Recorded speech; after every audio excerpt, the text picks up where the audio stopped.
So hello everyone, क्या हाल चाल। तो आज यार पीरियोडिक टेबल का लेक्चर नंबर 3 लेते हैं। आज का जो अपना टॉपिक है, आज हमें बात करनी है कि हम इलेक्ट्रॉनिक कॉन्फ़िगरेशन का यूज करते हुए किसी एलिमेंट का एक ऐसे बता सकते हैं कि उसका ग्रुप नंबर क्या होगा या उसका पीरियड क्या होगा या वो किस ब्लॉक में लाई करता है। आज हम सबसे पहले इसको देखेंगे, उसके बाद आईयूपीएसी नोमेनक्लेचर देखेंगे उन एलिमेंट का जिनका एटॉमिक नंबर 100 से ज्यादा है। ठीक है, और कुछ दो तीन छोटी मोटी बात और भी लास्ट में हम कर लेंगे। ठीक है, तो चलो हेडिंग डाल लो, पीरियोडिक टेबल का लेक्चर नंबर 3 ले रहे हैं हम। आई होप आपको पीरियोडिक टेबल समझ आ रहा है, बहुत इजी सा चैप्टर है। पहले 2 लेक्चर आई होप आपको समझ आ गए होंगे। ठीक है, तो हेडिंग डाल लो, पीरियोडिक टेबल का लेक्चर नंबर 3। आप सबको good morning, good afternoon, good evening. तो सबसे पहले बात करते हैं, पहला टॉपिक है, हेडिंग डालो। ठीक है, हेडिंग डालो। हेडिंग क्या है आज की आपकी पहली? Determination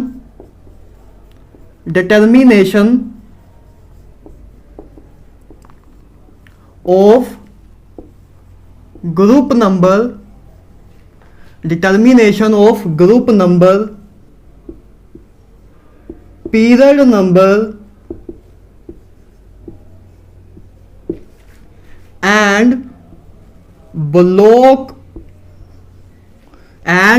block of an element। किसी एलिमेंट का ग्रुप नंबर,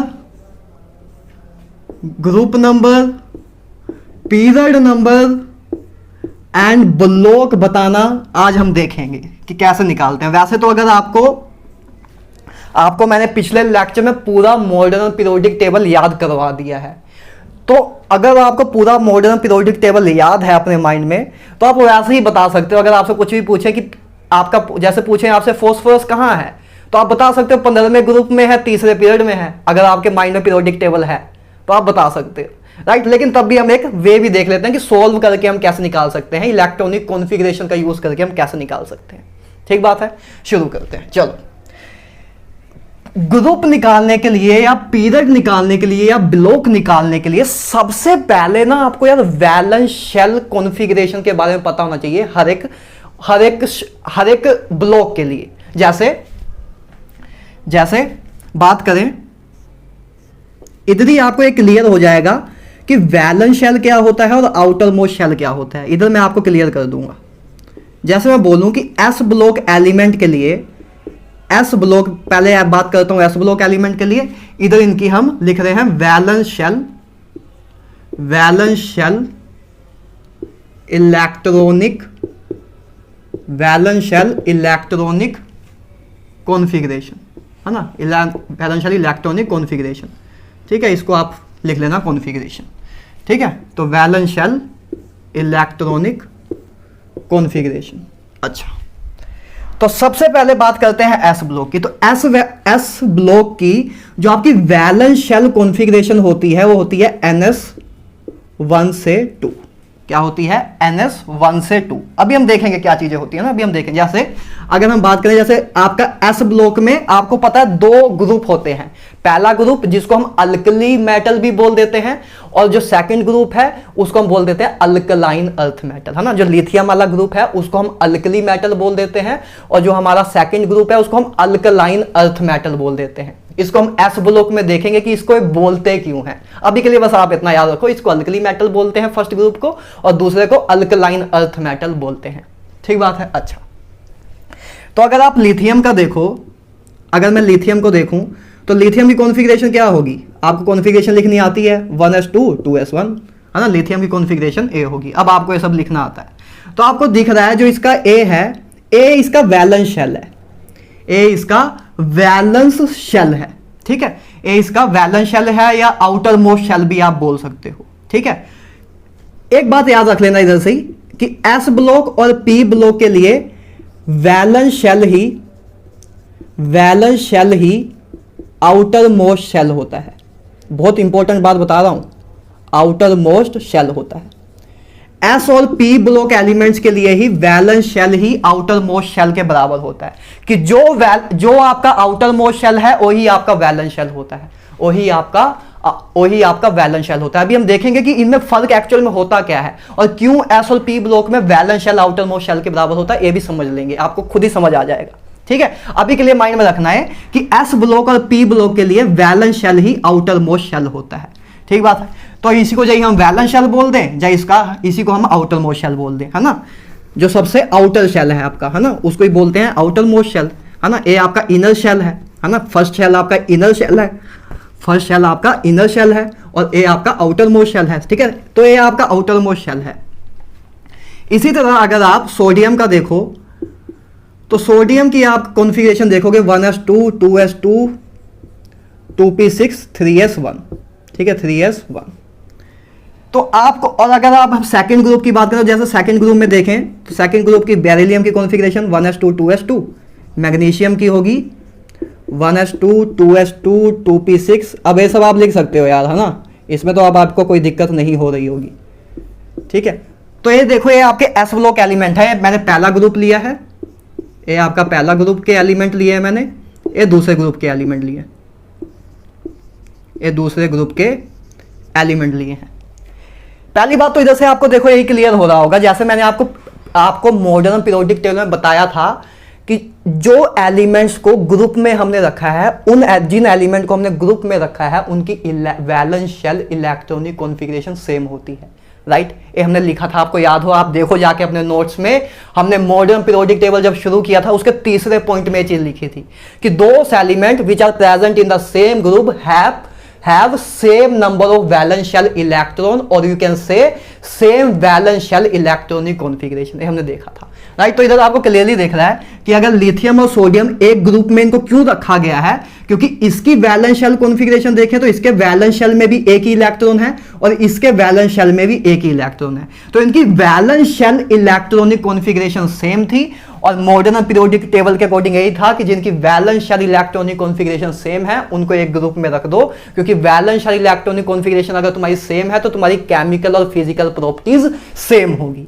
ठीक बात है, इसलिए इनको हमने सेम ग्रुप में रखा था। इसी तरह इनकी वैलेंस शेल कॉन्फ़िगरेशन 2s2 है 3s2, तो इसमें भी वैलेंस शेल में 2 इलेक्ट्रॉन है, इसके वैलेंस शेल में 2 इलेक्ट्रॉन है, तो इनकी valence shell electronic configuration same है बेरिलियम और मैग्नीशियम की, इसलिए इसको हमने सेकंड ग्रुप में रखा है। इसलिए इसको हमने सेकंड ग्रुप में रखा है क्योंकि इनकी valence shell electronic configuration same थी। ठीक है, तो अगर हम एस ब्लॉक बोले तो एस ब्लॉक आपका ग्रुप 1 और ग्रुप 2 से मिलकर बना है। ठीक है, तो ग्रुप 1 की वैलेंस शेल कॉन्फ़िगरेशन क्या है, आपकी जो ग्रुप 1 है उसकी वैलेंस शेल कॉन्फ़िगरेशन क्या है, NS1, है ना। वैलेंस शेल, ये आपका वैलेंस शेल है या आउटर मोस्ट शेल है, तो उसकी कॉन्फ़िगरेशन क्या है, NS1 ही है। N की वैल्यू 2 हो सकती है, 3 हो सकती है, आगे अगर आप लिखोगे पोटेशियम का लिखोगे तो 4s1 तक जाएगा, तो 4 हो सकती है। N की वैल्यू कुछ भी हो सकती है, लेकिन S में आपका इलेक्ट्रॉन एक ही होगा। इसी तरह आपका सेकंड ग्रुप की वैलेंस शेल इलेक्ट्रॉनिक कॉन्फ़िगरेशन क्या होगी, NS2, है ना। वैलेंस शेल की इलेक्ट्रॉनिक कॉन्फ़िगरेशन क्या, सेकंड ग्रुप की वैलेंस शेल इलेक्ट्रॉनिक कॉन्फ़िगरेशन क्या होगी, NS2 होगी। ठीक बात है, तो इसलिए पूरे एस ब्लॉक की अगर हमें इलेक्ट्रॉनिक कॉन्फ़िगरेशन बतानी हो कि पूरे एस ब्लॉक की वैलेंस शेल इलेक्ट्रॉनिक कॉन्फ़िगरेशन क्या होगी, तो NS1 से 2 ही होगी, है ना। NS1 किसके लिए होगी, फर्स्ट ग्रुप के लिए, और 2 होगी सेकंड ग्रुप के लिए होगी NS2। तो पूरे एस ब्लॉक में आपके 2 ग्रुप हैं, ग्रुप 1 और ग्रुप 2, तो इसकी कोलेक्टिवली अगर हमें वैलेंस शेल इलेक्ट्रॉनिक कॉन्फ़िगरेशन लिखनी है तो हम बोल सकते हैं NS1 से लेकर 2 तक। ठीक है, तो एस ब्लॉक की वैलेंस शेल इलेक्ट्रॉनिक कॉन्फ़िगरेशन ए होगी। ठीक बात है। अच्छा, तो ये है आपकी एस ब्लॉक की वैलेंस शेल इलेक्ट्रॉनिक कॉन्फ़िगरेशन। ठीक है, अभी के लिए आप इतना माइंड में रखना कि एस ब्लॉक और पी ब्लॉक के लिए आपका आउटर मोस्ट शेल ही वैलेंस शेल के बराबर होता है। अभी आप जब डी ब्लॉक का देखेंगे तब आपको समझ आ जाएगा क्या फर्क होता है वैलेंस शेल और आउटर मोस्ट शेल में। बात करते हैं पी ब्लॉक की, तो पी ब्लॉक की जो वैलेंस शेल कॉन्फ़िगरेशन होती है, पी ब्लॉक की जो वैलेंस शेल कॉन्फ़िगरेशन होती है वो होती है NS2 NP1 से 6, NS2 NP1 से 6। ठीक है, ए होती है S की, ए होती है P की, ए होती है P की। ठीक है, कि उसमें S ऑर्बिटल पूरा फिल होता है और P में 1 से लेकर 6 इलेक्ट्रॉन के बीच में कुछ भी हो सकता है। जैसे अगर हम बात करें, कोई भी एलिमेंट ले सकते हो वैसे तो आप, तो जैसे आप ले लो कार्बन, है ना। कार्बन की जैसे 1s2 2s2, ठीक है, 2p 2p2, है ना, 2p2। तो इसमें आप क्लियरली देख रहे हो, ये आपका आउटर मोस्ट शेल है, और एस ब्लॉक और पी ब्लॉक के लिए आउटर मोस्ट शेल ही आपका वैलेंस शेल होता है, तो ये आपका वैलेंस शेल भी है। अच्छा, तो वैलेंस शेल में आप देख रहे हो कि एस ऑर्बिटल पूरा कंप्लीटली फिल्ड है ना, वैलेंस शेल में आपका एस ऑर्बिटल कंप्लीटली फिल्ड है, और जो पी सबशेल है, पी सबशेल में आपके 1 से लेकर 6 इलेक्ट्रॉन के बीच में कुछ भी हो सकता है, तो इधर 2 इलेक्ट्रॉन है। इसी तरह अगर आप देखोगे, अगर लेट्स से एल्यूमिनियम का देखो तो 1s2 2s2 है ना, 2p6 2p6 and 3s2 2p1 3s2 2p1।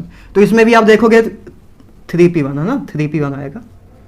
तो ए आपका है outermost shell, outermost shell ही आपका वैलेंस शेल होता है एस और पी ब्लॉक के लिए, एस और पी ब्लॉक के लिए, ठीक है। तो एल्यूमिनियम का ये आपका आउटर मोस्ट शेल है, और आउटर मोस्ट शेल ही वैलेंस शेल के बराबर होता है पी ब्लॉक एलिमेंट के लिए। तो इसमें आप क्लियरली देख रहे हो कि ए आपका कंप्लीटली फील्ड है, एस आपका जो एस सब शेल है वो कंप्लीटली फील्ड है, और पी सब शेल में 1 से लेकर 6 इलेक्ट्रॉन के बीच में कुछ भी हो सकता है, जैसे इधर 1 है, ठीक है। तो ए हो जाएगी पी ब्लॉक की इलेक्ट्रॉनिक कॉन्फ़िगरेशन। पी ब्लॉक की आपकी वैलेंस शेल इलेक्ट्रॉनिक कॉन्फ़िगरेशन क्या होगी कि एस ऑर्बिटल पूरा फिल होगा, और एनपी जो पी सब शेल है उसमें 1 से लेकर 6 इलेक्ट्रॉन के बीच में कुछ भी हो सकते हैं, ठीक है। जैसे आपका जो एल्यूमिनियम ग्रुप है ना, जैसे आपकी जो एल्यूमिनियम ग्रुप है या बोरोन फैमिली जो है, बोरोन फैमिली की इलेक्ट्रॉनिक कॉन्फ़िगरेशन क्या होगी, NH2 NP1 है ना, NH2 NP1 है ना।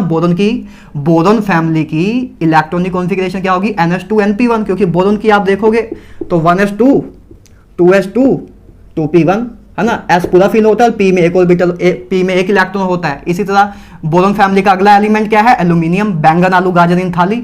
तो एल्यूमिनियम में भी आप देखोगे कि S ऑर्बिटल पूरा फिल, पी में एक, ठीक है। तो बोरोन फैमिली की ये हो जाएगी। इसी तरह कार्बन फैमिली की क्या हो जाएगी, कार्बन फैमिली की हो जाएगी आपकी NH2 NP2। ऐसे ही आप लिख सकते हो फॉस्फोरस के लिए, फॉस्फोरस के लिए क्या हो जाएगा, मतलब आपकी जो कार्बन के बाद जो नाइट्रोजन फैमिली है, नाइट्रोजन फैमिली के लिए NH2 NP3 हो जाएगा, है ना। ऑक्सीजन फैमिली के लिए क्या हो जाएगा, NH2 NP4 हो जाएगा, ठीक है। हेलोजेंस के लिए क्या हो जाएगा, NH2 NP5 हो जाएगा, और नोबल गैस के लिए क्या हो जाएगा, NH2 NP6 हो जाएगा। तो 1 से लेकर 6 तक वेरी कर रहा है ना, आपके p ऑर्बिटल में इलेक्ट्रॉन 1 से लेकर 6 तक वेरी कर रहे हैं। तो आपके इसलिए पूरे p ब्लॉक की जो कॉन्फ़िगरेशन है, वैलेंस शेल कॉन्फ़िगरेशन, वो NH2 से NP1 से 6 होगी, ठीक बात है। अच्छा, तो ये इसकी कॉन्फ़िगरेशन होगी। आगे बात करें अगर डी ब्लॉक की, आगे बात करते हैं डी ब्लॉक की। तो डी ब्लॉक की अगर मैं बात करूं तो डी ब्लॉक की यार कॉन्फ़िगरेशन होती है n-1 डी 1 से 10, क्योंकि डी सब शेल में आपके कितने इलेक्ट्रॉन आ सकते हैं, 10 आ सकते हैं, तो 1 से 10 तक ही होगा। पी में आपके 6 इलेक्ट्रॉन आ सकते हैं, तो इसलिए पी सब शेल में आपके 6 इलेक्ट्रॉन आ सकते हैं, इसलिए 1 से 6 तक था। एस में आपके 2 इलेक्ट्रॉन आ सकते हैं, तो 1 से 2 तक था, ठीक है। तो n-1 डी 1 से 10, ठीक है, एंड NS 0 से 2, NS 0 से 2, ए होती है आपकी डी ब्लॉक की वैलेंस शेल इलेक्ट्रॉनिक कॉन्फ़िगरेशन, ठीक है। इसमें जो ए आपका देखो, ए तो आपका हाईएस्ट प्रिंसिपल क्वांटम नंबर है ना, हाईएस्ट प्रिंसिपल क्वांटम नंबर है। ए आपका n-1 है, मतलब आपका इसको बोलते हैं, अगर ये आपका ए है आपका, इसको बोलते हैं हम, अब इधर से आपको देखो समझा देता हूं मैं, इधर ही समझा देता हूं। चलो, जो ए है ना, ए है आपका आउटर मोस्ट शेल। ए क्या है आपका, आउटर मोस्ट शेल। और जो ए है, ए जो है, इसको हम बोल सकते हैं, इसको बोलते हैं pen ultimate shell, pen ultimate shell. इसको आउटर मोस्ट शेल को अल्टीमेट शेल भी बोलते हैं, आउटर मोस्ट शेल को अल्टीमेट शेल भी बोलते हैं, ठीक है। तो ए है आपका अल्टीमेट शेल या आउटर मोस्ट शेल, और ए वाला जो है, ए है आपका पेन अल्टीमेट शेल, मतलब आपका आउटर मोस्ट शेल के जो इनर शेल है, आउटर मोस्ट शेल जैसे है आपका, उसके जो अंदर वाला शेल है उसको बोलते हैं पेन अल्टीमेट शेल, उसको बोलते हैं पेन अल्टीमेट शेल। बात क्लियर है। जैसे अगर हम देखें जैसे अगर स्कैंडियम है हमारा, तो स्कैंडियम की कॉन्फ़िगरेशन क्या होगी, आर्गन, ठीक है, argon 4s2 3d1 electronic configuration, I hope आप लिख पा रहे हो सारे की, ठीक है। तो आपकी इसकी स्कैंडियम की कॉन्फ़िगरेशन क्या होगी, आर्गन 4s2 3d1, ठीक है, इसकी कॉन्फ़िगरेशन होगी। अब इसमें जो ए है जो ए आपका है पेन अल्टीमेट शेल, क्योंकि ए आपका क्या है, ए है आपका आउटर मोस्ट शेल, ए है आपका आउटर मोस्ट शेल, इसको क्या बोलते हैं, outermost shell. Outermost shell क्या होता है, वो शेल मतलब जिस शेल का यार प्रिंसिपल क्वांटम नंबर सबसे ज्यादा हो उसी को बोलते हैं आउटर मोस्ट शेल, है ना। जैसे अगर आपका किसी एटम में इलेक्ट्रॉन जो है 4 शेल तक फिल किए गए हैं, तो जो 4th शेल होगा वो 4th शेल ही आपका आउटर मोस्ट शेल होगा, है ना। तो जो वो शेल जिसका प्रिंसिपल क्वांटम नंबर की वैल्यू सबसे ज्यादा है उसी को बोलते हैं आउटर मोस्ट शेल, उसी को बोलते हैं आउटर मोस्ट शेल।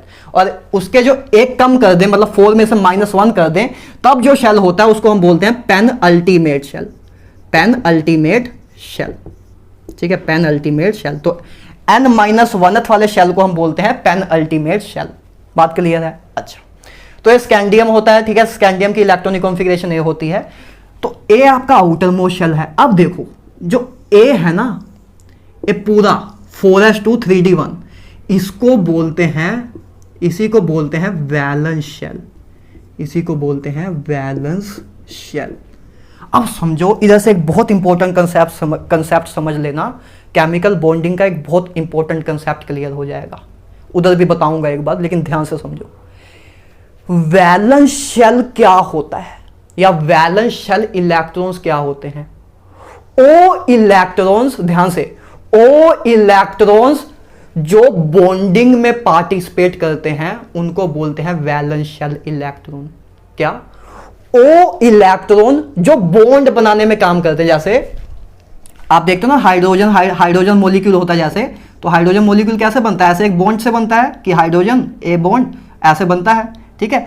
तो ये जो आपके इलेक्ट्रॉन बॉन्ड बनाने में यूज हो रहे हैं ना, तो आपके बॉन्ड बनाने में सिर्फ वैलेंस शेल इलेक्ट्रॉन ही यूज होते हैं। कौन से? इधर से एक पॉइंट याद रखना, स्टार बना के लिख लो कहीं ऊपर कॉपी में, कि only valence shell electron participate in bonding. लिख लो, only valence shell electron participate in bonding.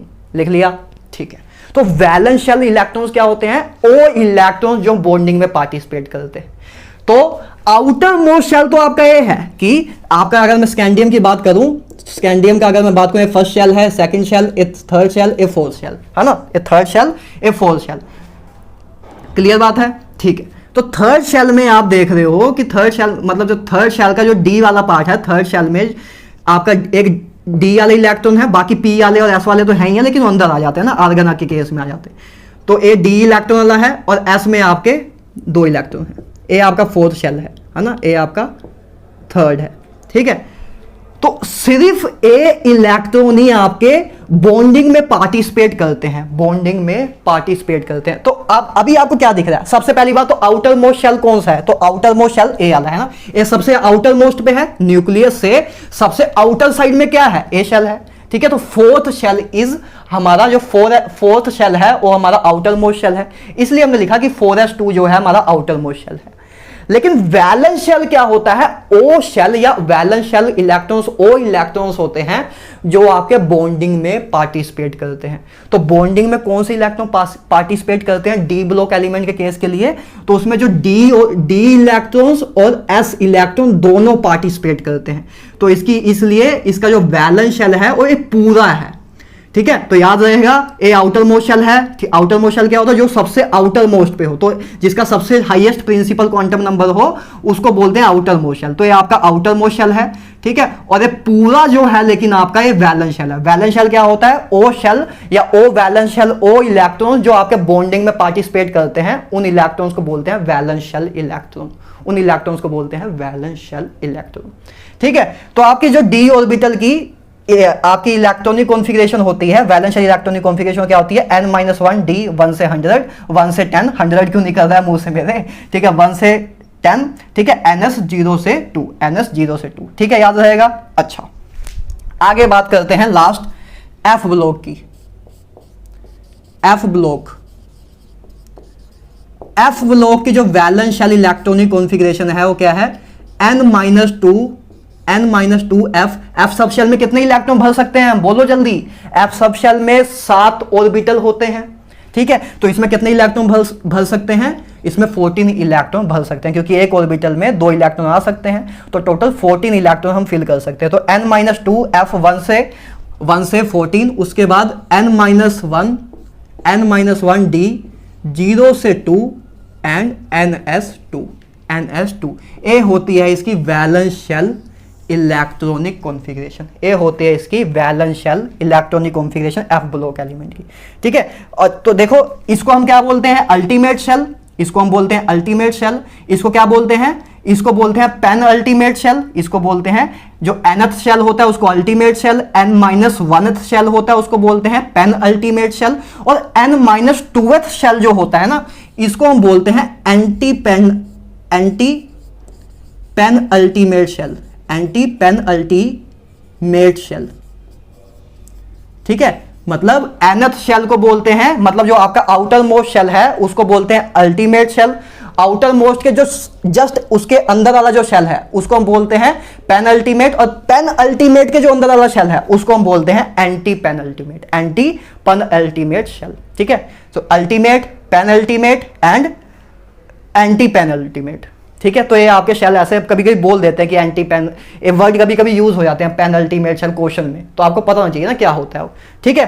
तो ये आपके यार पहली बात तो आपको याद होना चाहिए कि इन सब की वैलेंस शेल इलेक्ट्रॉनिक कॉन्फ़िगरेशन ये होती है, आपको आज से माइंड में होना चाहिए कि एस ब्लॉक की वैलेंस शेल इलेक्ट्रॉनिक कॉन्फ़िगरेशन एक ऑप्शन में भी आ जाता है, आपको दे देंगे what is valence shell electronic configuration of p block element, और ऐसे कुछ 4 ऑप्शन दे देंगे, तो आपको इसको टिक लगा देना होता है, ठीक है। तो आपको एग्जैक्ट पता होना चाहिए। तो एस ब्लॉक के लिए आपका होता है ns1 से 2, ठीक है। पी ब्लॉक के लिए ns2 np 1 से 6, ठीक है। डी ब्लॉक के लिए n-1 d 1 से 100 ns 0 से 2, ठीक है। और एफ ब्लॉक एलिमेंट के लिए n-2 f 1 से 14 n-1 d 0 से 2 ns2।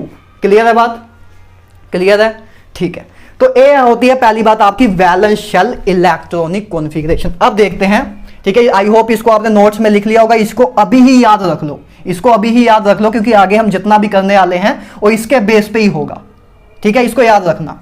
चलें आगे। अच्छा अब देखो जल्दी जल्दी हम करते हैं, अब हम जल्दी जल्दी समझ लेते हैं कि हमें क्या करना है, क्या चीजें हैं। आ जाओ आ जाओ आ जाओ आ जाओ। तो अब लिखो, सबसे पहले हम फाइंड करते हैं ब्लॉक, या तो पहले मैं ऐसा करता हूं तीनों का लिख देता हूं कि तीनों को फाइंड कैसे करते हैं, फिर एक साथ तीनों चीजें फाइंड करते हैं कि उस एलिमेंट का ब्लॉक क्या होगा, पीरियड क्या होगा और ग्रुप क्या होगा, एक साथ हम फाइंड करेंगे, ठीक है। चलेगा, चलो देखो।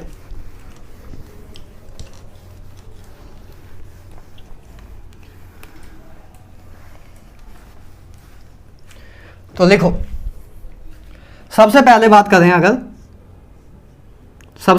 बात करें ब्लॉक, तो ब्लॉक फाइंड करने के लिए क्या होता है आपका, ब्लॉक फाइंड करने के लिए क्या होता है, किसी एलिमेंट का अगर आपको ब्लॉक बताना हो कि वो किस ब्लॉक में है, एस ब्लॉक में है कि पी ब्लॉक में है कि डी ब्लॉक में है कि एफ ब्लॉक में है, तो check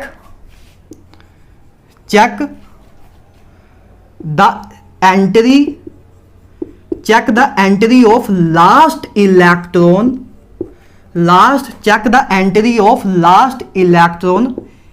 in a orbital, in a which type of orbital,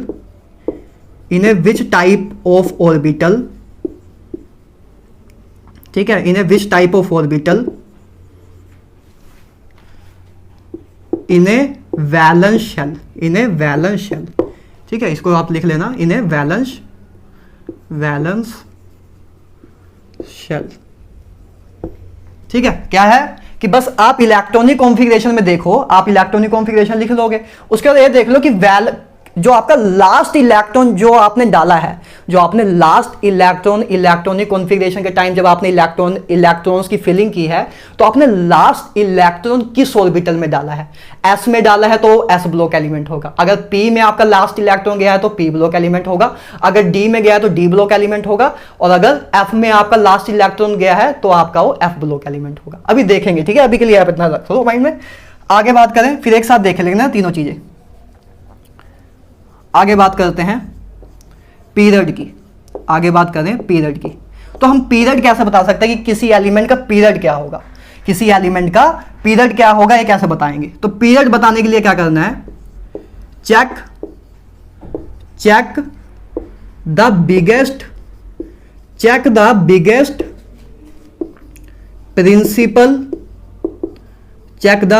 principal quantum number.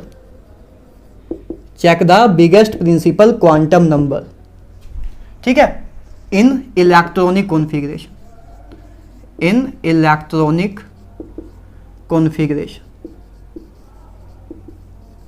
Electronic configuration में देख लो कि सबसे बड़ा प्रिंसिपल क्वांटम नंबर कौन सा यूज हुआ है आपका उस इलेक्ट्रॉनिक कॉन्फ़िगरेशन में, वही आपका होगा, वही आपको आपका पीरियड बता देगा। अभी अप्लाई करके देखेंगे ना, बहुत इजी चीजें, ठीक है। आगे बात करूं लास्ट ग्रुप की। आगे बात करें ग्रुप की, तो ग्रुप के लिए लिखते हैं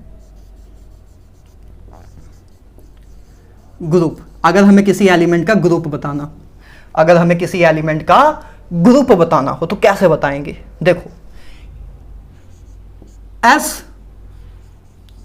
एस ब्लॉक एलिमेंट के लिए आपका ग्रुप कैसे बताते हैं? एस ब्लॉक एलिमेंट के लिए बस आप वैलेंस शेल इलेक्ट्रॉन्स देख लो। वैलेंस या टोटल लिख देता हूं मैं, total valence shell electron, total valence shell electron. S block element का अगर आपको बताना कि ओ एस ब्लॉक एलिमेंट किस ग्रुप में लाई करता है, ठीक है, आपको बताना कि ओ एस ब्लॉक एलिमेंट किस ग्रुप में लाई करता है, तो आप क्या देखो, बस उसका जो ए देख लो कि उसके वैलेंस शेल में कितने इलेक्ट्रॉन्स हैं। अगर उसके वैलेंस शेल में एक इलेक्ट्रॉन है तो उसका ग्रुप नंबर 1 होगा। अगर उसके वैलेंस शेल में 2 इलेक्ट्रॉन है तो उसका ग्रुप नंबर 2 होगा, ठीक है। बस total number of valence shell electron देख लो। उसके बाद पी ब्लॉक के लिए आपका क्या होगा? 10 plus total number of valence shell electron. 10 plus total number of valence shell electron, ये पी ब्लॉक के लिए होगा कि जितने वैलेंस शेल इलेक्ट्रॉन है पी ब्लॉक के, ठीक है, अगर कोई पी ब्लॉक एलिमेंट है तो उस पी ब्लॉक एलिमेंट के वैलेंस शेल में कितने इलेक्ट्रॉन है और उसको प्लस कर दो 10 से, तो आपको पी ब्लॉक का ब्लॉक नंबर मिल जाएगा, पी ब्लॉक का आपको ग्रुप नंबर मिल जाएगा, ठीक है। उस एलिमेंट का आपको ग्रुप नंबर मिल जाएगा जो पी ब्लॉक में लाई करता है। अभी देखेंगे कैसे अप्लाई होगा। आगे बात करें डी ब्लॉक की, तो डी ब्लॉक का आपका ग्रुप नंबर क्या होगा? डी ब्लॉक का आपका ग्रुप नंबर होगा टोटल या आप सिंपली लिख दो टोटल वैलेंस शेल इलेक्ट्रॉन, ठीक है। कि डी ब्लॉक में अगर आपको बताना है कि डी ब्लॉक एलिमेंट का ग्रुप नंबर क्या होगा, तो बस आप वैलेंस शेल इलेक्ट्रॉन देख लो कि टोटल वैलेंस शेल इलेक्ट्रॉन कितने हैं उस डी ब्लॉक एलिमेंट में। जितने उसमें वैलेंस शेल इलेक्ट्रॉन होंगे वही उसका ग्रुप नंबर होगा। अगर उसमें 3 वैलेंस शेल इलेक्ट्रॉन है तो उसका ग्रुप नंबर 3 होगा। अभी देखते हैं, ठीक है। लास्ट क्या रह गया आपका? F block. तो यार आपको पता है कि एफ ब्लॉक तो आपका पूरा का पूरा 3rd बी ग्रुप में ही लाई करता है। आपने पीरियोडिक टेबल देखा था, उसमें जो 3rd बी ग्रुप था वो क्या था? स्कैंडियम, इटीरियम, है ना। पहले स्कैंडियम, सचिन तेंदुलकर वाली लाइन, फिर इटीरियम वाली लाइन, है ना। सचिन, है ना, स्कैंडियम, इटीरियम, उसके बाद आपका लेंथेनम, फिर एक्टेनम, ठीक है। आपको पहला जो 3rd बी ग्रुप था, तो आपका 3rd बी ग्रुप में ही जो आपका एफ ब्लॉक है वो लेंथेनम और एक्टिनियम के बाद ही शुरू होता था। तो मतलब जो आपका जो एफ ब्लॉक है वो पूरा का पूरा एक्चुअल में लाई तो आपका 3rd बी ग्रुप में ही करता है, क्योंकि उधर के कुछ एलिमेंट को उठा के बस नीचे लिख दिया एफ ब्लॉक बना के, है ना। तो आपका जो एफ ब्लॉक एलिमेंट है वो सारे के सारे तो 3rd बी ग्रुप में ही लाई करते हैं। मतलब आपको कोई पूछे कि किसी भी एफ ब्लॉक एलिमेंट का ग्रुप क्या होगा, तो आप बोलोगे 3rd बी होगा, मतलब 3rd बी होगा, या 3 बोल सकते हो अगर रोमन में नहीं तो ऐसे पूछे तो 3rd ग्रुप होगा, ठीक बात है। तो क्योंकि एफ जितने भी सारे एफ ब्लॉक एलिमेंट हैं वो सारे के सारे थर्ड बी ग्रुप में ही लाई करते हैं, क्योंकि थर्ड बी में ही आपका लेंथेनम था। लेंथेनम के आगे जो भी लेंथेनाइट सीरीज थी आपकी उसको बस नीचे लिख दिया गया था। लाई तो थर्ड बी में ही करते हैं ना, बस उनको नीचे लिख दिया था गया था कि एक सिमेट्रिकल हमें एक अच्छी शेप का एक पीरियोडिक टेबल दिखे, इसलिए उसको हम नीचे लिख दिया था। ठीक है, इसी तरह एक्टिनोइड सीरीज को हमने नीचे लिख दिया था, लेकिन लाई तो थर्ड बी ग्रुप में ही करते हैं। तो पूरा आपका एफ ब्लॉक जो है वो थर्ड बी ग्रुप में लाई करता है। इस पे कभी कभी एक बार क्वेश्चन भी आया हुआ है कि पूरे पीरियोडिक टेबल में सबसे बड़ा ग्रुप कौन सा है, किस ग्रुप में सबसे ज्यादा नंबर ऑफ एलिमेंट हैं।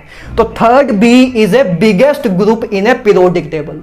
Third B is a biggest group in a periodic table.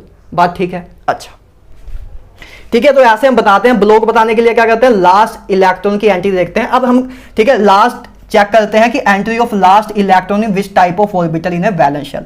Period के लिए बिगेस्ट प्रिंसिपल क्वांटम नंबर देखते हैं। ग्रुप के लिए ऐसे मैंने आपको बता दिया total number of valence shell electron s के लिए, पी के लिए 10 plus total number of valence shell electron, d block के लिए टोटल वैलेंस शेल इलेक्ट्रॉन। ठीक है, और पूरा एफ ब्लॉक तो थर्ड बी ग्रुप में ही लाई करता है।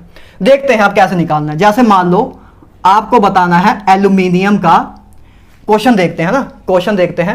इसको ऊपर लाइन को इरेज कर देते हैं। ऊपर हम क्वेश्चन देखते हैं, आपने लिख तो लिया ही है। देखो एक क्वेश्चन करने जा रहे हैं हम, है ना, कुछ क्वेश्चन प्रैक्टिस करते हैं जो भी हमने अभी देखा है उसके लिए कि कैसे निकालते हैं चीजों को। अच्छा तो क्वेश्चन देखो, जैसे अगर मैं पहले बोलूं लेट से चलो शुरुआत करते हैं एस ब्लॉक से ही। ठीक है, शुरुआत करते हैं एस ब्लॉक से। जैसे मान लो मुझे पोटेशियम का बताना है कि पोटेशियम किस ब्लॉक में लाई करता है, किस पीरियड में लाई करता है और किस ग्रुप में लाई करता है, मुझे ये बताना है। वैसे तो आपको पता है ना कि आपको अगर पूरा पीरियोडिक टेबल माइंड में याद है तो आपको पता है कि पहले ग्रुप में लाई करता है, ठीक है, चौथे पीरियड में है, आपको पता है वैसे। लेकिन अगर हम आपको बाई चांस कोई ऐसी चीज पूछ ले जो आपके माइंड में ना आए, है ना, कोई चीज आपके माइंड में ना आए कि सीरियम कहाँ है, अब आपके माइंड में नहीं आ रहा है कि सीरियम कहाँ था, तो उसको आप इन मेथड से निकाल सकते हो ना कि आपको इलेक्ट्रॉनिक कॉन्फ़िगरेशन तो आप सीरियम की लिख ही दोगे, उसके बाद आप इस मेथड को अप्लाई करके निकाल सकते हो जब अगर आपको उस टाइम विजुअलाइजेशन ना हो रही हो। ठीक बात है? ठीक है, तो पोटेशियम की बात करें तो जैसे हम सबसे पहले आप क्या करोगे, बस इसकी इलेक्ट्रॉनिक कॉन्फ़िगरेशन लिख दो, इसकी इलेक्ट्रॉनिक कॉन्फ़िगरेशन लिख दो या वैलेंस शेल इलेक्ट्रॉनिक कॉन्फ़िगरेशन लिख दो अगर आप सीधा लिखना चाहते हो।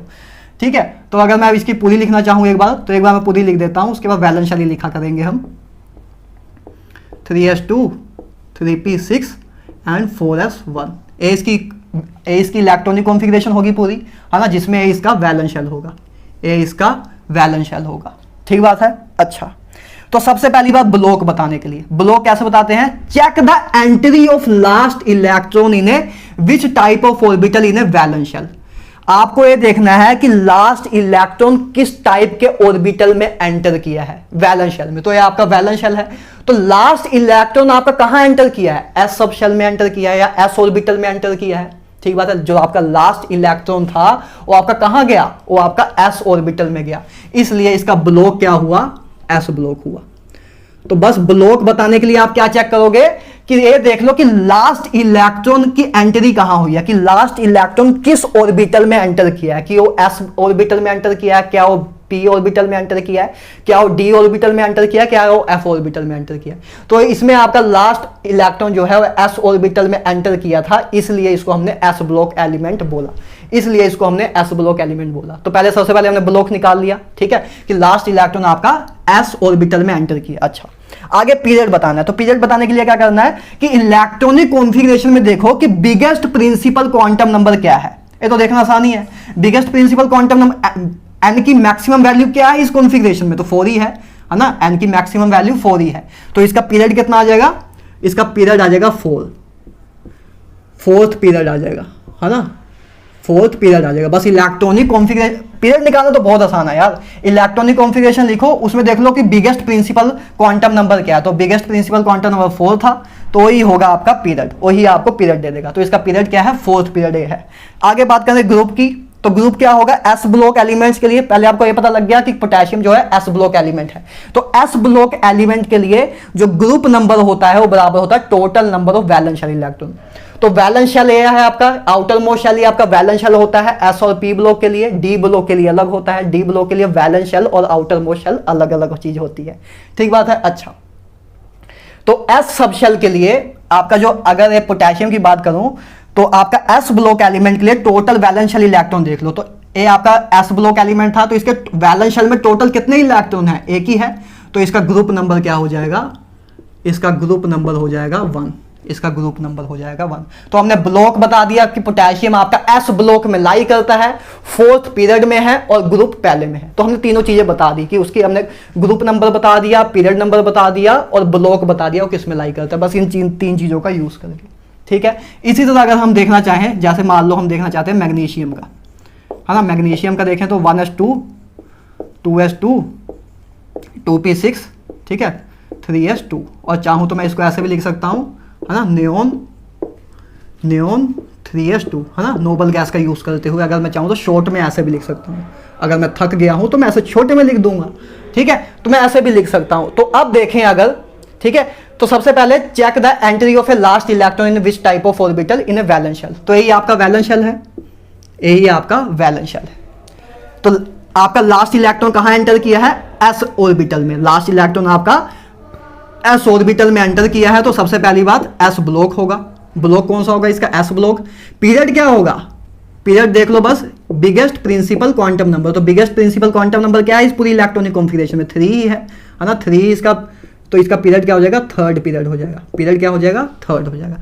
आपकी इलेक्ट्रॉनिक कॉन्फ़िगरेशन में एन की मैक्सिमम वैल्यू क्या है? 3 है, तो इसका पीरियड हो जाएगा 3rd, ठीक है। और ग्रुप पूछें तो ये आपका एस ब्लॉक है, तो एस ब्लॉक के लिए, एस ब्लॉक एलिमेंट है, तो एस ब्लॉक एलिमेंट के लिए क्या रूल लगेगा? टोटल वैलेंस शेल इलेक्ट्रॉन कितने हैं? तो ये इसका वैलेंस शेल है या ये इसका वैलेंस शेल है, एक ही बात है। तो वैलेंस शेल में कितने इलेक्ट्रॉन है? 2 इलेक्ट्रॉन, तो इसका ग्रुप नंबर हो जाएगा 2। तो आपको वैसे ही पता है कि मैग्नीशियम 2nd ग्रुप में लाई करता है और पोटेशियम 1st ग्रुप में लाई करता है। तो बस मैं आपको रूल अप्लाई करना सिखा रहा था, ठीक है। तो ऐसे हम एस ब्लॉक एलिमेंट का निकाल सकते हैं, ठीक है। ऐसे हम एस ब्लॉक एलिमेंट का निकाल सकते हैं। 1-2 पी ब्लॉक एलिमेंट देख लेते हैं, ठीक है, 1-2 पी ब्लॉक एलिमेंट देख लेते हैं। बस मैं आपको बस रूल अप्लाई करना सिखा रहा हूं, उसके बाद तो आप कर ही दोगे, ठीक है, उसके बाद तो आप कर ही दोगे। जैसे अगर मैं बोलूं आपको बताना है लेट्स से फॉस्फोरस का, ठीक है, कि फॉस्फोरस का आपको बताना है कि ग्रुप नंबर और पीरियड क्या होगा, ठीक है। तो कैसे बताओगे? इसकी इलेक्ट्रॉनिक कॉन्फ़िगरेशन सबसे पहले आप लिख दोगे, ठीक है, या इसको ऐसे भी लिख सकते थे आप, है ना। मैं तो ऐसे ही लिखता हूँ, मैं तो अभी आपको बस समझाने के लिए ऐसे इतना बड़ा लिख रहा हूँ, ठीक है। आप एग्जाम में तो कोशिश करना कि ऐसे ही लिखना कि आपका टाइम बचे। 10-10 सेकंड इंपॉर्टेंट होते हैं भाई, ये 10 सेकंड लगते हैं इसको लिखने में, 2 सेकंड लगते हैं, 8 सेकंड फायदा मिलेगा और बाद में काम भी आती है। आपको लग रहा है 8 सेकंड में क्या ही होगा, बहुत कुछ बदल जाता है, हजारों में रैंक बदल जाते हैं। जेईई नीट छोटा एग्जाम नहीं है, लाखों बच्चे पेपर देते हैं और हजारों का सिलेक्शन होता है, 1% भी सिलेक्शन रेट नहीं है, ठीक है। तो 8-8 सेकंड भी इंपॉर्टेंट हो जाते हैं उधर, खासकर नीट में तो हो ही जाते हैं, इतने क्वेश्चन आते हैं उसमें। अच्छा, तो फॉस्फोरस का देखते हैं, है ना। तो सबसे पहली बात हमें क्या बताना है? ब्लॉक बताना है। तो लास्ट इलेक्ट्रॉन कहाँ एंटर किया? पी ब्लॉक में, है ना। पी लास्ट इलेक्ट्रॉन आपका एंटर किया पी ऑर्बिटल में। लास्ट इलेक्ट्रॉन आपका कहाँ एंटर किया? पी सब शेल में एंटर किया। तो लास्ट इलेक्ट्रॉन आपका पी सब शेल या पी ऑर्बिटल में एंटर किया, ठीक है। तो इसका आपका ब्लॉक क्या हो जाएगा? पी ब्लॉक हो जाएगा, क्योंकि लास्ट इलेक्ट्रॉन जो है आपका वो पी ऑर्बिटल में एंटर किया, ठीक है, पी ऑर्बिटल में एंटर किया, इसलिए इसका पी ब्लॉक हो गया। पहले हमें ब्लॉक पता लग गया कि ये पी ब्लॉक एलिमेंट है। उसके बाद पीरियड बताना है, तो एन की मैक्सिमम वैल्यू क्या है? 3 है, तो इसका पीरियड क्या हो जाएगा? पीरियड क्या होगा? इसका पीरियड होगा 3, है ना, पीरियड होगा 3, 3rd पीरियड, है ना। पीरियड क्या होगा इसका? 3rd पीरियड, आपको वैसे ही पता है 3rd पीरियड में लाई करता है ना। अगर आपके पीरियोडिक टेबल माइंड में है तो मैं तो ये चीज़ें करता भी नहीं हूँ, ठीक है, लेकिन आपके लेवल पे आपके शायद भी इतना माइंड में ना हो और धीरे धीरे प्रैक्टिस करने से हो जाएगा। तो लेकिन तब तक के लिए आपको मेथड भी पता होना चाहिए ना, कि अगर वो चीज़ आपको उस टाइम माइंड में ना आई तो उस टाइम आपको मेथड बताओ तो आप मेथड से कर लो, ठीक है। अच्छा, तो आपने पीरियड बता दिया, आगे आपको ग्रुप बताना है। तो ग्रुप कैसे बताते हैं? पी ब्लॉक एलिमेंट के लिए, तो पी ब्लॉक एलिमेंट के लिए ग्रुप नंबर बराबर होता है 10 plus total number of valence shell electron. तो ए पूरा आपका वैलेंस शेल है, आउटर मोस्ट शेल ही वैलेंस शेल होता है ना। एस ब्लॉक और पी ब्लॉक के लिए, डी ब्लॉक के लिए अलग होता है, हमने बता दिया था। तो पूरे इस वैलेंस शेल में कितने इलेक्ट्रॉन्स हैं? 2 ए रहे 3 ए रहे, टोटल 5 इलेक्ट्रॉन्स हैं। तो वैलेंस शेल में कितने इलेक्ट्रॉन्स हैं? 5। वैलेंस शेल में कितने इलेक्ट्रॉन्स हैं? 5। Total number of valence shell electron में प्लस कर दो 10 को, तो 5 में प्लस कर दिया 10 को, तो कितना आया 15। तो ए इसका है ग्रुप नंबर, ए है इसका ग्रुप नंबर। तो फॉस्फोरस का ग्रुप नंबर कितना है 15। वैसे भी आपको पता है कि इसका ग्रुप नंबर 15 ही होता है, क्योंकि नाइट्रोजन फैमिली का होता है और नाइट्रोजन फैमिली का ग्रुप नंबर कितना होता है 15 होता है, ना पी ऐसे सब के बीच, है ना। तो हमने ऐसे भी निकाल के देख लिया इलेक्ट्रॉनिक कॉन्फ़िगरेशन का यूज करके, ठीक है। तो ऐसे निकालते हैं 10 plus total number of valence shell electron कर देंगे, तो आपके पास आ जाएगा इसका क्या आ जाएगा, इसका ग्रुप नंबर आ जाएगा, ठीक है। ऐसे आप निकाल सकते हो यार पी ब्लॉक एलिमेंट का। अब आप अपने आप निकालते रहना, बच्चों वाला काम है, ठीक है। एक बार बताना जरूरी होता है तो मैंने आपको बता दिया, ठीक है। इसी तरह अगर मैं अच्छा स्कैंडियम का जैसे बताना चाहूं, अगर स्कैंडियम का बताना चाहूं तो जैसे आर्गन, इसकी कॉन्फ़िगरेशन क्या होगी, argon 4s1 3d1, 4s1 3d1, ठीक बात है। अच्छा ब्लॉक क्या होगा, लास्ट इलेक्ट्रॉन कहाँ एंटर किया है, डी ब्लॉक में। लास्ट इलेक्ट्रॉन कहाँ एंटर किया है, डी ब्लॉक, है ना, 3d में एंटर किया है, क्योंकि पहले 4s फिल होता है, आपको पता है ना, ये तो हम कर चुके हैं 1s2 2s2, है ना, 2s 2p 3s 3p 3d 4s 4p 4d, ये सब हम कर चुके हैं। तो इसमें हम देखते थे कि सबसे पहले s ऑर्बिटल फिल होता था 4s, फिर 3d फिल होता था ना, तो सबसे पहले a फिल होता था सब और बाद में 3d। तो लास्ट इलेक्ट्रॉन आपका d में आता है, तो लास्ट इलेक्ट्रॉन आपका d में आता है। तो लास्ट एंट्री कहाँ हुई इलेक्ट्रॉन की, लास्ट एंट्री कहाँ हुई इलेक्ट्रॉन की, 4s में हुई कि d में हुई, d में हुई, है ना। इसलिए इसका आपका ब्लॉक क्या है, इसलिए इसका आपका जो ब्लॉक है वो डी ब्लॉक है, ठीक है। लास्ट इलेक्ट्रॉन की एंट्री देखनी है कि लास्ट इलेक्ट्रॉन किस ऑर्बिटल में एंटर किया है, किस टाइप के ऑर्बिटल में एंटर किया है, ठीक है। लास्ट इलेक्ट्रॉन आपका 3d में आते हैं, 4s पहले फिल होता है, d बाद में फिल होता है ना। s ऑर्बिटल पहले फिल होता है, d बाद में होता है। तो आपका लास्ट इलेक्ट्रॉन जो है वो कहाँ एंटर किया था, 3d में, तो इसलिए आपका ये डी ब्लॉक एलिमेंट है, ये डी ब्लॉक का एलिमेंट है, तो ब्लॉक है इसका डी ब्लॉक।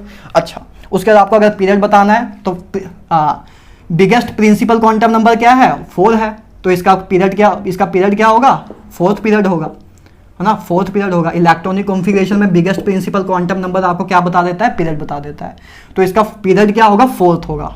आगे आपसे पूछ रहे हैं ग्रुप नंबर क्या होगा, तो ग्रुप नंबर डी ब्लॉक के लिए क्या होता है, total valence shell electron, total valence shell electron, ठीक है। तो टोटल ए पूरा आपका वैलेंस शेल है, ये पूरा आपका वैलेंस शेल है ना। तो पूरे वैलेंस शेल में कितने इलेक्ट्रॉन्स हैं, 2 ये रहे 1 ये रहा, तो 2 + 1 3, तो इसका ग्रुप नंबर कितना है 3, ग्रुप नंबर कितना है 3, ठीक है। तो स्कैंडियम का जो आपका ग्रुप नंबर 3 है, 4th पीरियड है और ब्लॉक वो डी ब्लॉक में लाई करता है। तो आपको सब कुछ पता लग गया कि स्कैंडियम किस ब्लॉक में है, किस पीरियड में है और किस ग्रुप में है, ठीक है। किस ब्लॉक में है, किस पीरियड में है, किस ग्रुप में है, बस इन्हीं 3 चीज़ों का हमने यूज़ किया है।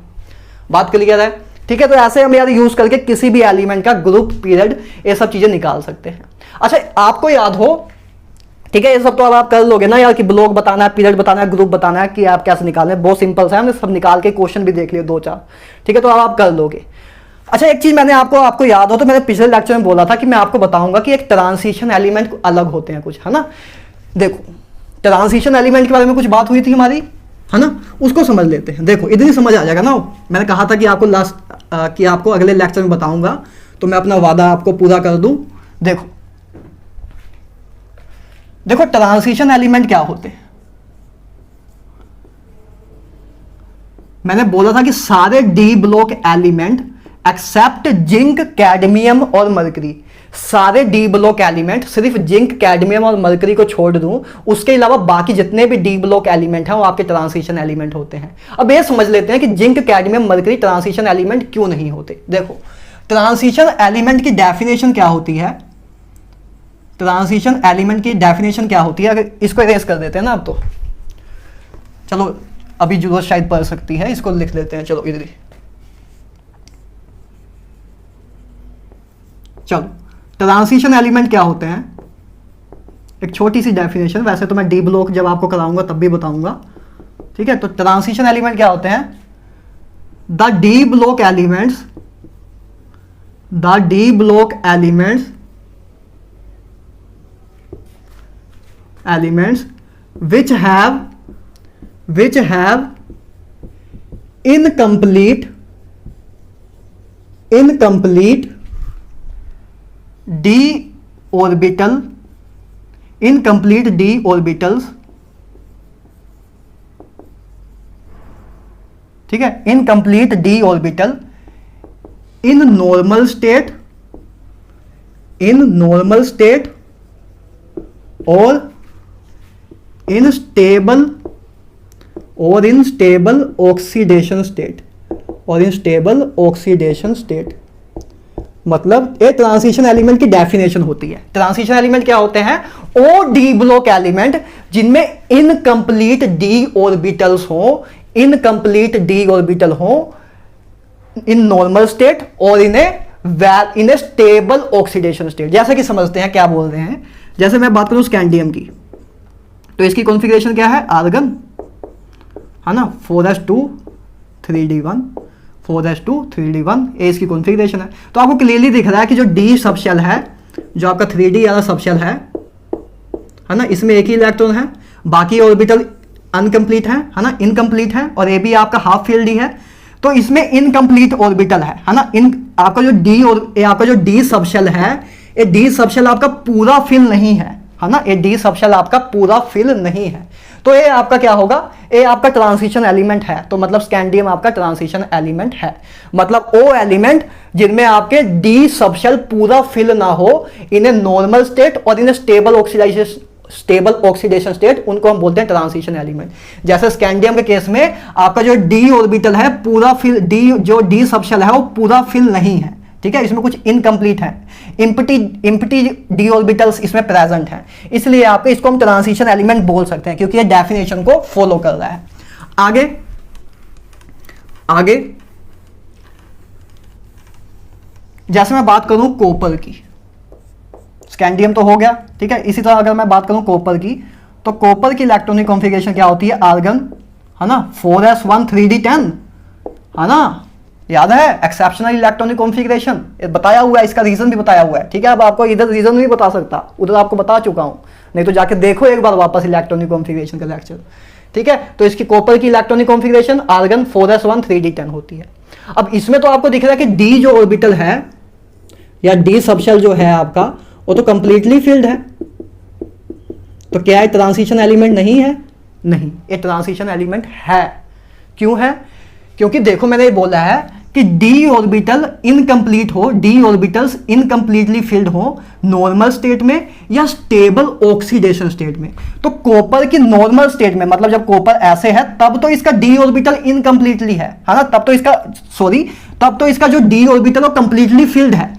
लेकिन इसकी जो स्टेबल ऑक्सीडेशन स्टेट है, स्टेबल ऑक्सीडेशन स्टेट मतलब जैसे कॉपर जो है कॉपर 2 पॉजिटिव के फॉर्म में एग्जिस्ट करता है। कॉपर जो है इन जनरल आपका कॉपर 2 पॉजिटिव के फॉर्म में एग्जिस्ट करता है। जैसे आपने सुने होंगे ना कंपाउंड के नाम, कॉपर सल्फेट हो गया, है ना, ऐसे आपने नाम सुने होंगे इन सब के। तो कॉपर जो है आपका, कॉपर की जो स्टेबल ऑक्सीडेशन स्टेट होती है वो क्या होती है? Copper 2 positive.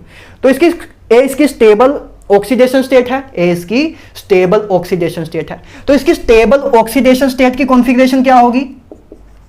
आर्गन, ठीक है। अब 2 इलेक्ट्रॉन निकाल दो, 2 इलेक्ट्रॉन निकलेंगे, है ना, एक तो इधर से निकल गया, एक तो इधर पहला इलेक्ट्रॉन इधर से निकला और एक इलेक्ट्रॉन इधर से निकल गया। तो कितने बचे? 3d9, यही बचा। तो इसकी इसकी क्या है? Stable oxidation state, stable oxidation state. तो इसकी स्टेबल ऑक्सीडेशन स्टेट की जो कॉन्फ़िगरेशन है उसमें हम देखें तो आपके जो डी और डी सबशेल है उसमें फिलिंग कैसे है? ऐसे है। तो इसमें जो आपका एक ऑर्बिटल है वो इनकम्प्लीट फील्ड है। तो इसके नॉर्मल स्टेट में तो ऑर्बिटल जो है कंप्लीटली फील्ड है ना, इसकी नॉर्मल स्टेट में तो डी ऑर्बिटल सारे कंप्लीटली फील्ड हैं। लेकिन इसकी स्टेबल ऑक्सीडेशन स्टेट में आपके जो डी ऑर्बिटल है वो इनकम्प्लीटली फील्ड है, इसलिए इसको हम ट्रांजिशन एलिमेंट इसको भी हम बोल सकते हैं, ठीक है। कि बस डी ऑर्बिटल इनकम्प्लीटली फील्ड होने चाहिए, चाहे वो नॉर्मल स्टेट में हो या तो नॉर्मल स्टेट में या तो स्टेबल ऑक्सीडेशन स्टेट में, किसी एक में तो उसके इनकम्प्लीट डी ऑर्बिटल होने चाहिए, तब उसको हम ट्रांजिशन एलिमेंट बोल देंगे, ठीक है। तो कॉपर भी आपका ट्रांजिशन एलिमेंट है। अब बात करें कि जिंक आपका ट्रांजिशन एलिमेंट क्यों नहीं है, या कैडमियम आपका ट्रांजिशन एलिमेंट क्यों नहीं है, या मरकरी आपका ट्रांजिशन एलिमेंट क्यों नहीं है? क्योंकि बाकी सारे डी ब्लॉक एलिमेंट तो ट्रांजिशन एलिमेंट है, सिर्फ जिंक, कैडमियम, मरकरी नहीं है। तो क्यों नहीं है? तो देखो ए जिंक था आपका, जिंक की कॉन्फ़िगरेशन क्या होगी, आर्गन, है ना, आर्गन 4s2 3d10, ठीक है, 4s2 3d10। तो आपको क्लियरली देख रहा है, आपको क्लियरली दिख रहा है कि इसके जो नॉर्मल ऑक्सीडेशन, नॉर्मल स्टेट में तो इसका जो डी सबशेल हैं या डी ऑर्बिटल्स हैं वो कंप्लीटली फिल्ड है, वो कंप्लीटली फिल्ड है, ठीक है, नॉर्मल स्टेट पे, है ना, नॉर्मल स्टेट पे तो कंप्लीटली फिल्ड है।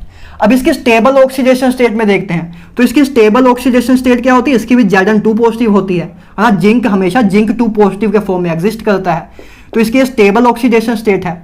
तो स्टेबल ऑक्सीडेशन स्टेट की कॉन्फ़िगरेशन देख लेते हैं। तो जिंक में से 2 इलेक्ट्रॉन निकाल दो, तो 2 इलेक्ट्रॉन निकल जाएंगे, तो 2 ऐसे इलेक्ट्रॉन निकल गए, तो फाइनल बचा क्या, 3d10। तो ये जिंक 2 पॉजिटिव की इलेक्ट्रॉनिक कॉन्फ़िगरेशन क्या होगी, ये होगी, है ना, जिंक 2 पॉजिटिव की इलेक्ट्रॉनिक कॉन्फ़िगरेशन ये होगी। ये क्या है, इसकी स्टेबल ऑक्सीडेशन स्टेट। तो इसकी स्टेबल ऑक्सीडेशन स्टेट में भी अगर आप देखो तो आपका डी ऑर्बिटल तो अभी भी कंप्लीटली फिल्ड है, डी ऑर्बिटल तो अभी भी इनकम्प्लीट नहीं हुआ, तो इसलिए ए आपका अभी भी कंप्लीटली फिल्ड है, तो इसलिए ए आपका ट्रांजिशन एलिमेंट, ए आपका ट्रांजिशन एलिमेंट नहीं होता है। क्यों? क्योंकि ना तो ये नॉर्मल स्टेट में और ना ही स्टेबल ऑक्सीडेशन स्टेट में, ना नॉर्मल स्टेट में ना स्टेबल ऑक्सीडेशन स्टेट में, किसी भी अवस्था में ए अपने डी ऑर्बिटल को है वो इनकम्प्लीट नहीं दिखा रहा है, उसके डी ऑर्बिटल हमेशा कंप्लीटली फिल्ड ही रह रहे हैं जिंक के केस में। चाहे इस नॉर्मल स्टेट की बात करूं, चाहे इसकी स्टेबल ऑक्सीडेशन स्टेट की बात करूं, दोनों केस में ही इसके जो डी ऑर्बिटल हैं, डी ऑर्बिटल्स हैं वो कंप्लीटली फिल्ड हैं। और ट्रांजिशन एलिमेंट की डेफिनेशन क्या है कि इनकम्प्लीट डी ऑर्बिटल होने चाहिए नॉर्मल स्टेट में या स्टेबल ऑक्सीडेशन स्टेट में। तो ना इसके नॉर्मल स्टेट में डी ऑर्बिटल इनकम्प्लीट है, ना आपकी स्टेबल ऑक्सीडेशन स्टेट में इसके डी ऑर्बिटल इनकम्प्लीट है, इसलिए zinc is not considered as a transition element. इसी तरह कैडमियम भी आपका ट्रांजिशन एलिमेंट नहीं होता है, इसी तरह मरकरी भी आपका ट्रांजिशन एलिमेंट नहीं होता है। ठीक बात है। तो ये रीजन है कि जिंक, कैडमियम और मरकरी आपके ट्रांजिशन एलिमेंट क्यों नहीं होते, क्योंकि ना स्टेबल स्टेट में, है ना नॉर्मल स्टेट में, ना ही स्टेबल ऑक्सीडेशन स्टेट में, किसी भी स्टेट में उसका जो क्या होता है, उसका डी ऑर्बिटल जो है वो इनकम्प्लीट फील्ड नहीं होता है, कंप्लीटली फील्ड होता है दोनों ही केस में। ठीक बात है। अच्छा ठीक है, तो ये सारी बातें थी, है ना। ऐसे आप निकाल सकते हो किसी भी एलिमेंट का ऑक्सीडेशन नंबर, आपका ग्रुप नंबर, ठीक है, group number, period number, block number, ठीक है। और मैंने आपको बता दिया कि ट्रांजिशन एलिमेंट्स क्या होते थे, जो एक छोटी सी बात थी वो मैंने आपको बता दी। ठीक है। अच्छा, लास्ट एक छोटी सी चीज देख लेते हैं, IUPAC nomenclature for atomic number greater than 100। ठीक है, उसके लिए देख लेते हैं कि क्या है। चलो,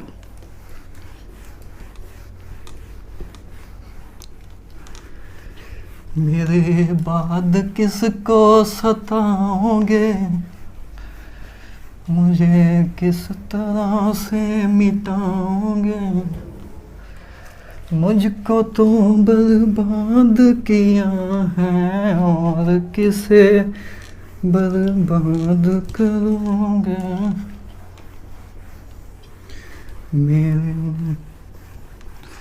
बाद किसको सताओगे। चलो बात करते हैं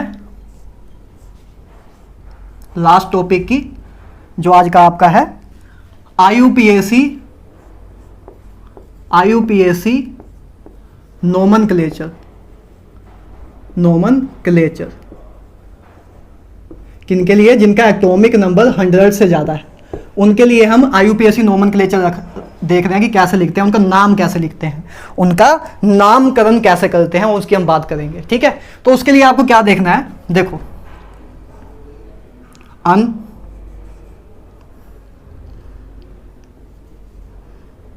नील, अन, बाई, ट्राई, क्वाड,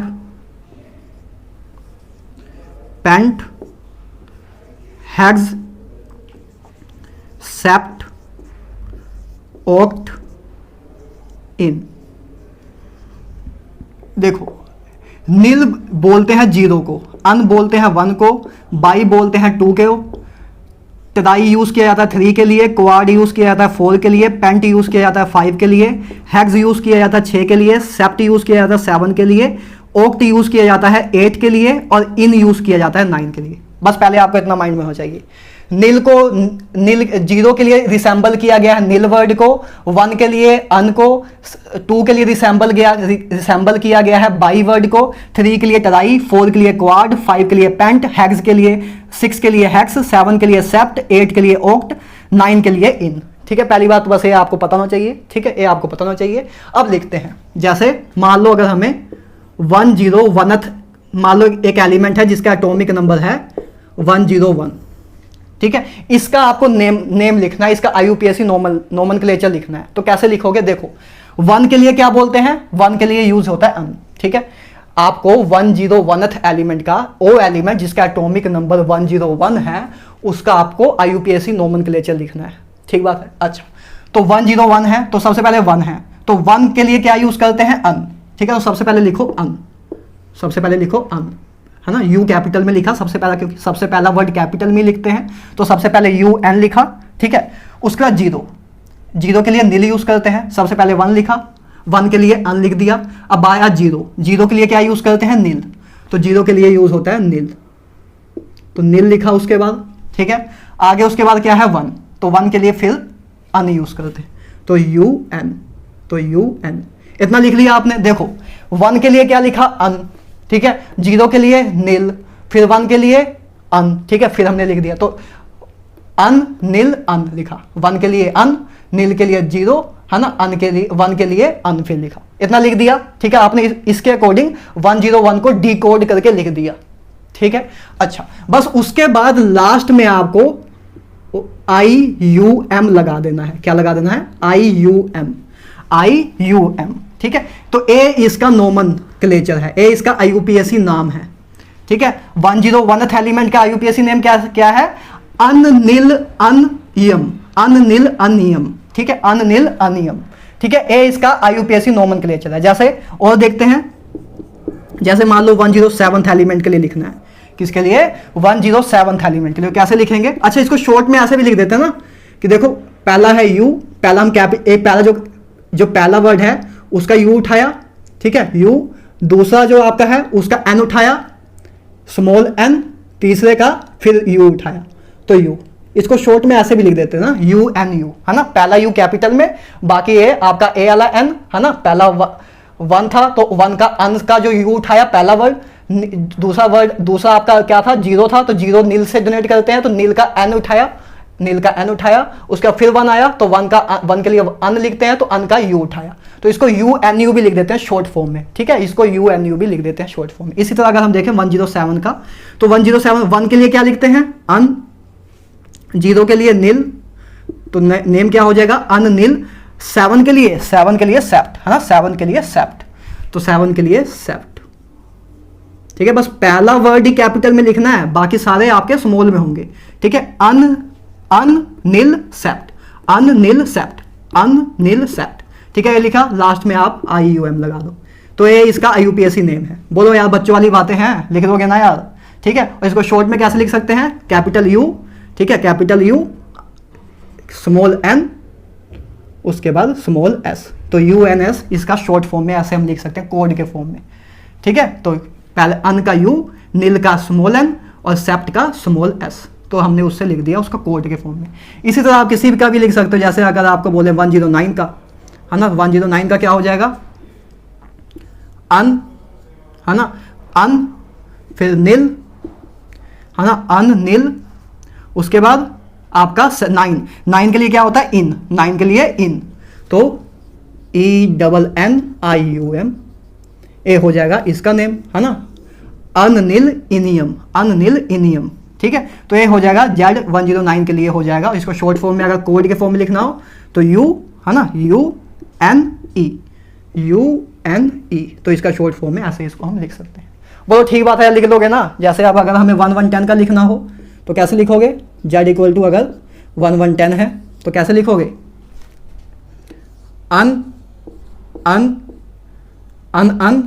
नीलियम, है ना, 1110, नीलियम, है ना, नीलियम। ठीक है, तो इसका कोड क्या आ जाएगा, UUN।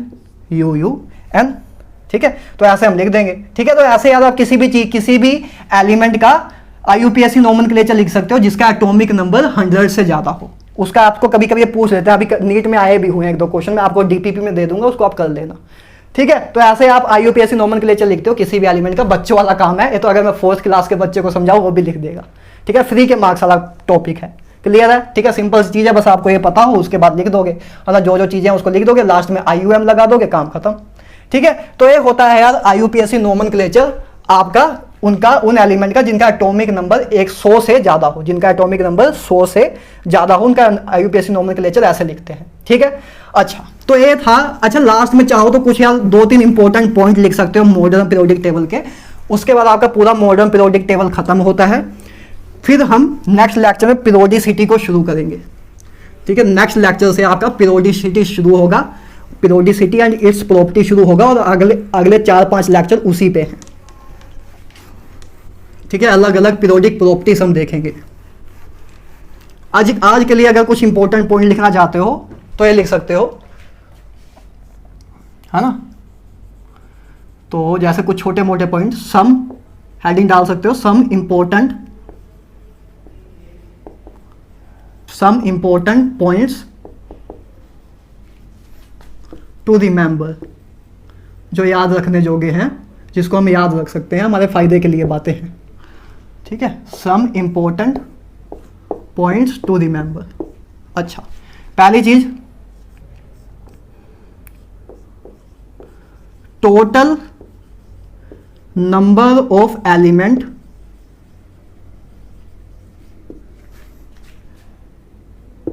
इन लिक्विड स्टेट, पूरे मॉडर्न पीरियोडिक टेबल में टोटल कितने एलिमेंट हैं जो कि लिक्विड स्टेट में प्रेजेंट होते हैं, वो हैं आपके 6। कितने हैं? 6। सिर्फ 6 ऐसे एलिमेंट हैं जो कि लिक्विड स्टेट में आपके प्रेजेंट होते हैं। अच्छा, ठीक है, पहली बात तो इसमें एक चीज ये भी लिख सकते हो कि जो फ्रेंशियम होता है ना, फ्रेंशियम, है ना, फ्रेंशियम। ठीक है, जो फ्रेंशियम होता है वो लिक्विड रेडियो एक्टिव सब्सटेंस है, एकमात्र ऐसा रेडियो एक्टिव सब्सटेंस है जो कि लिक्विड में एग्जिस्ट करता है, रेडियो एक्टिव। तो francium radio active liquid substance होता है। ठीक है, फ्रेंशियम एकमात्र ऐसा रेडियो एक्टिव सब्सटेंस है जो कि लिक्विड फॉर्म में एग्जिस्ट करता है। ठीक है, तो total number of element in liquid state कितने होते हैं पूरे मॉडर्न पीरियोडिक टेबल में? 6 होते हैं। ठीक है, total number of element in gaseous state में कितने एलिमेंट होते हैं? तो 11 होते हैं। ठीक है, 11 होते हैं आपके पूरे पीरियोडिक टेबल में। सिर्फ 11 एलिमेंट ऐसे हैं जो कि गैस के फॉर्म में एग्जिस्ट करते हैं, और बाकी जितने भी हैं, इन सबको छोड़ दूं तो बाकी जितने भी हैं आपके सॉलिड फॉर्म में एग्जिस्ट करते हैं। ठीक है, बाकी सारे आपके सॉलिड फॉर्म में एग्जिस्ट करते हैं। ठीक बात है। अच्छा, आगे अगर मैं बात करूं, आगे अगर मैं बोलूं तो highest melting point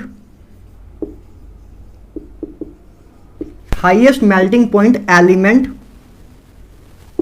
in periodic table, किस एलिमेंट का पीरियोडिक टेबल में ऐसा कौन सा एलिमेंट है जिसका मेल्टिंग पॉइंट सबसे हाईएस्ट होता है, किसका मेल्टिंग पॉइंट सबसे ज्यादा होता है? तो कार्बन का मेल्टिंग पॉइंट पूरे पीरियोडिक टेबल में सबसे ज्यादा होता है। बात क्लियर है? अच्छा, ठीक है, तो ये पॉइंट्स आप रिमेंबर रख सकते हो ना, आपके काम आ सकते हैं, कभी डायरेक्ट क्वेश्चन इस पे आ जाए। ठीक है, हाईएस्ट मेल्टिंग पॉइंट मेटल, पहले हमने एलिमेंट की बात करी कि पूरे आपके जितने भी एलिमेंट है पीरियोडिक टेबल में, उसमें से मेल्टिंग पॉइंट किसका सबसे ज्यादा होगा? तो कार्बन का। लेकिन अगर सिर्फ मेटल्स की बात करें कि पीरियोडिक टेबल में जो मेटल्स हैं, तो मेटल्स के अंदर किसका आपका मेल्टिंग पॉइंट सबसे ज्यादा होगा? तो होगा आपका किसका बोलो भाई, वो होगा आपका टंगस्टन का। W से डिनोट करते हैं टंगस्टन को। क्या है आपका? टंगस्टन। ठीक है, टंगस्टन।